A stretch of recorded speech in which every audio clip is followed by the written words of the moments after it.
Hello, good morning to all. Welcome to Gupta's classes. Today's topic is noun phrases and verbal phrases. আমরা আজকে ফ্রেজেসের first দুটো part পড়ছি, noun phrases এবং verbal phrases.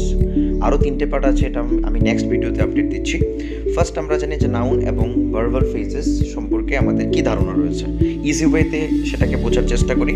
So let's focus on it. So phrases means what?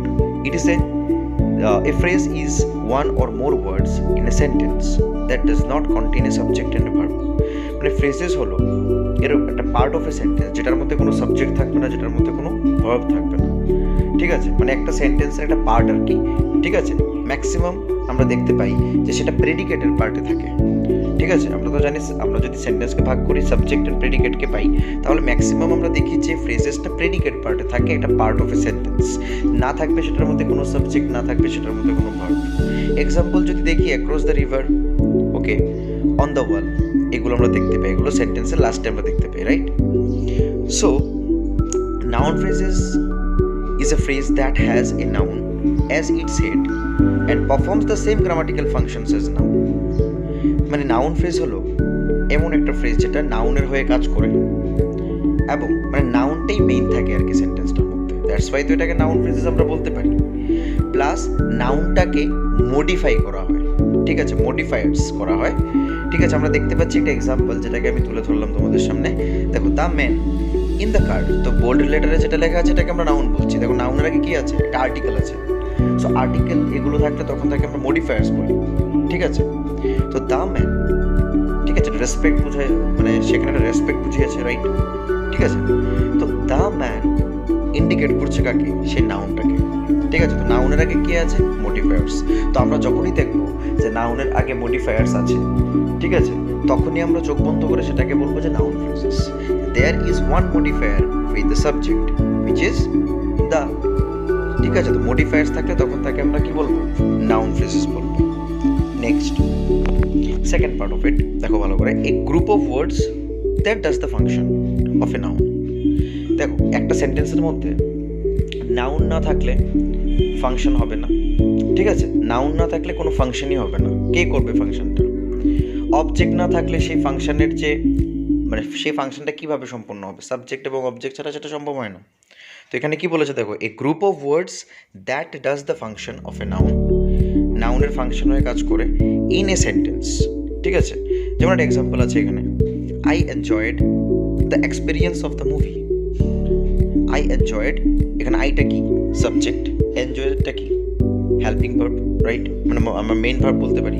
The experience of the movie, তো এখানে দেখো যে rest পার্টটা যে আছে, the experience of the movie, সেটাকে আমরা কি বলবো? নাউন ফ্রেজেস বলবো, ঠিক আছে? কেন? কারণ এখানে নাউনের আগে কোনো মডিফায়ার্স নাই, তাহলে এই ফার্স্ট পার্টটা আমি নাউন পার্ট ধরতে পারছি না, নাউন ফ্রেজ হবে না। কিন্তু নেক্সট পার্টে কি আছে? The experience of the movie, dishonest people, এগুলো কি সবগুলো ভার্বের পরবর্তী সময়ে ইউজ হচ্ছে, ভার্বের পরে ইউজ হচ্ছে, ঠিক আছে? তো ওই পার্টটাকে আমরা কি বলবো? নাউন ফ্রেজেস বলবো। নাউন ফ্রেজেসের আরও কিছু পার্ট রয়েছে, এটা আরও ইজি, ঠিক আছে? দ্য ডিটারমিনার্সের সাথে যদি নাউন থাকে তখন সেটাকে আমরা নাউন ফ্রেজ বলতে পারি। ডিটারমিনার্স কোনগুলো? ডিটারমিনার্স কোনগুলো? দিস, দ্যাট, দোজ, দিস, এগুলোকে আমরা ডিটারমিনার্স বলে থাকি, ঠিক আছে? যেমন দেখো এখানে আছে কি, my friend has bought a new car. ফ্রেন্ডের আগে কি আছে? মাই। তো মাই একটা ডিটারমিনার্স, রাইট? তাহলে এটা চোখ বন্ধ করে তুমি মাই ফ্রেন্ডটাকে নাউন ফ্রেজ করতে পারবে ইজি ওয়েতে, right? Second, those houses are very expensive. যেহেতু দোজ কি বললাম, একটা ডিটারমিনার্স। আর কি বলেছিলাম যে নাউনের সাথে যদি ডিটারমিনার্স থাকে তাহলে সেটাকে আমরা কি বলবো? নাউন ফ্রেজেস বলে দেবো। ইজি ওয়েতে সেটাকে আমরা পিক করে নিতে পারি, ঠিক আছে? So here we see that one determiners is added before noun, that means it is noun phrase. Okay, is it clear? Next, adjective plus noun. When an adjective will be added before noun, তখন আমরা তাকে কি বলবো? তাকে আমরা noun phrases বলবো। যেমন দেখো, ফার্স্ট যে সেন্টেন্সটা আমি তুলে ধরলাম, my closest friends have bought a new house in the village. Okay, সেখানে অ্যাডজেক্টিভ কিন্তু দুটো আছে, সাবজেক্ট কিন্তু দুটো আছে, রাইট? মানে নাউন দুটো আছে। So my closest friends have bought a new house in the village. তো দেখো, ক্লোজেস্টটা কি? This is one kind of adjective. আমরা কাকে বলি? কোয়ালিটি বোঝায়, কোয়ান্টিটি বোঝায়, দেন নিউমারাল বোঝায়, ডেমনস্ট্রেটিভ বোঝায়, অনেকগুলো পার্ট আছে অ্যাডজেক্টিভের, ঠিক আছে। সো ক্লোজেস্ট ফ্রেন্ডস, তাহলে ফ্রেন্ডসটা কি নাউন, নাউনের আগে কি আছে ক্লোজেস্ট, তাহলে ক্লোজেস্টটা কি এখানে একটা অ্যাডজেক্টিভ হিসেবে কাজ করছে, ঠিক আছে। অ্যাডজেক্টিভ কিন্তু জানতে লাগবে সবার, যদি কোনো কারণে প্রবলেম থাকে অ্যাডজেক্টিভ নিয়ে তাহলে ইউ ক্যান কমেন্ট, আমাকে তোমরা বলতে পারো, then I will upload one video. New house, okay দেখো নিউ হাউস, নিউটাও কি একটা অ্যাডজেক্টিভ, কারণ নতুন পুরন সেগুলো আমরা সবগুলোকে আমরা কি বলি অ্যাডজেক্টিভ বলে থাকি। সো নিউ হাউস, হাউসটা একটা কি নাউনের কাজ করছে এখানে, নাউন মানে কি যে কোনো জিনিসকে নাউন বলতে পারি, right.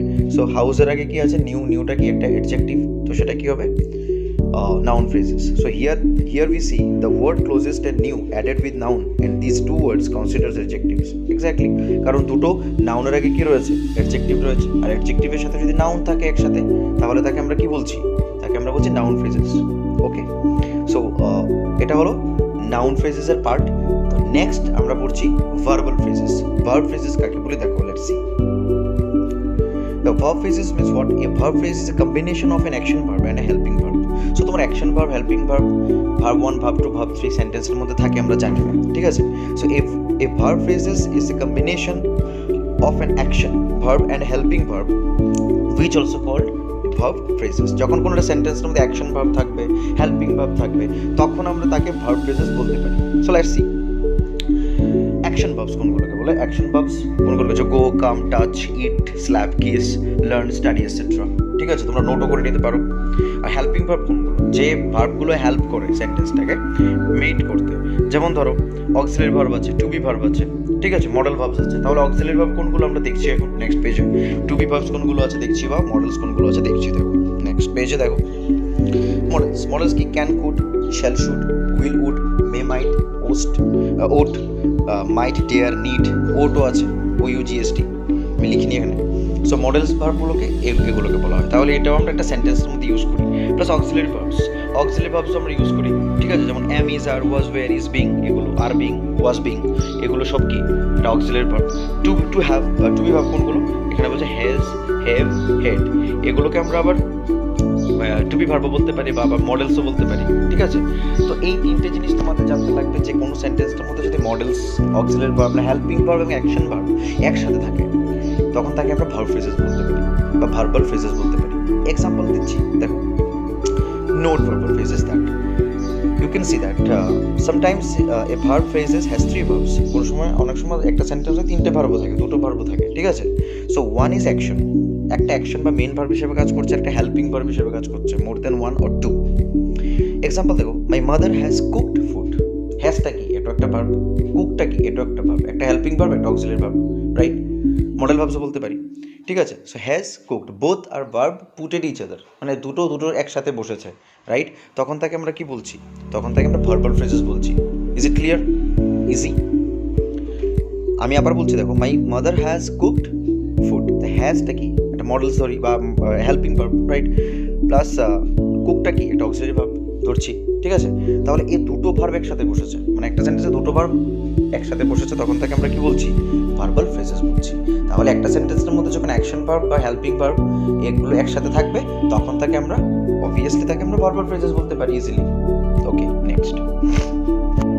Now verb phrases get interrupted in negative and interrogative sentences. Negative সেন্টেন্সকে আমরা বাংলায় বলি না বোধক বাক্য, যেগুলোর মধ্যে নো, নট, ঠিক আছে, এগুলো থাকে সেগুলোকে আমরা নেগেটিভ সেন্টেন্স বলি।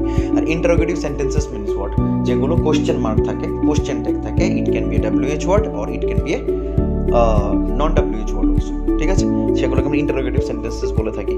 when someone is going to ask something, example, Atul did not come to the class yesterday. ভালো করে লক্ষ্য করো এখানে ভার্ব কোনটা, ডিড আর কাম, হ্যাঁ, ডিড আর কাম, এই দুটো ভার্ব আছে।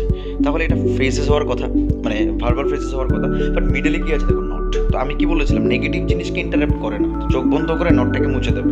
তাহলে এখানে ভার্বাল ফ্রেজেস কোনটা হবে, ডিড কাম, নটটা তখন উঠে যাবে, বিকজ ভার্ব ফ্রেজেস ইন্টারাপ্ট করে কাকে, সেই নেগেটিভ ওয়ার্ডকে, ঠিক আছে। তাহলে নোটা এখানে মুছে যাবে আর নটটা মুছে যাবে, তাহলে এখানে কি হবে, ডিড কাম।